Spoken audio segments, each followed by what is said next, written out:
When we are born, we are unconsciously brought into a world where race, socioeconomic status, and gender are major points in how people are viewed and treated.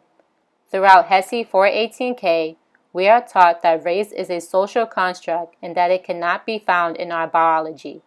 We all have the ability to be whatever we want to be. We all have different stories, but today I will tell you Troy's. This is Troy Roundtree. He was born and raised in Howard County, Maryland. He identifies as a Jamaican-American heterosexual male. At a young age, Troy's parents enrolled him in the best private schools they could find. The majority of the student population at Troy's schools were Caucasian. He did not feel like he was treated different because of his skin color. Part of that could have been because of his socioeconomic background. He fit right in with all the other students whose parents drove expensive foreign cars and held many degrees. Around the age of 8, Troy's father wanted him to start playing football. He would take Troy to Baltimore City so his older cousins could train him. On Troy's first day of practice, he and his dad pulled up in their Porsche. Troy hopped out the car wearing all the latest football gear and was excited to play. The neighborhood kids did not seem too happy to see him. Troy couldn't figure out why.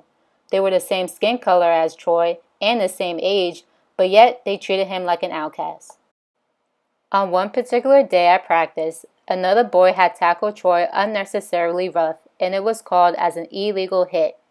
He did not think much of it because he expected that from a contact sport such as football, but his dad thought otherwise. He shared with Troy that the boy had did it on purpose. At that moment, Troy's dad taught him a valuable lesson. He said you can't let anyone think that you are afraid of them, else they will take advantage of that weakness. At the next practice, Troy hit the boy so hard that the boy began to cry. He gained the respect from the boys in the city who thought he was just a suburban boy who was just going to flinch at the raise of a hand. The boys in the city became Troy's new friends. He hung out with them almost every day after practice. He began to realize that life in the city was different than life in the county. He knows how the cops would give people in the neighborhood a hard time. There would be 24/7 police patrol and curfew set for all children to be in the house. Seeing that stirred something inside him. Black people in the county wasn't really treated like that. Troy knew he wanted to help, but he did not know how. Little did Troy know, but as he got older, he was going to find out how he could make an impact in his community. Troy attended public school at the start of 9th grade. Troy was enrolled in the engineering academy. There were only 2 black students in the whole academy, including Troy. His teacher, who was white, gave him a difficult time. He put in so much effort and detail into his work and still did not get the grades he deserved. His white counterparts wouldn't even understand why his teacher was issuing him C's for A-deserving work. This only motivated Troy to do better. Troy had come into class one day and the teacher commented, "Typically, successful engineers are white." It was obvious the comment was meant for him. Throughout the engineering academy, he led the class with an iron fist. He assumed that his students disliked work and therefore they must be continually coerced, controlled, or threatened by punishment to get their work done. He realized that the teacher led this way because he embodied a 30X leadership style. Researchers describe the 30X leadership as putting emphasis on productivity.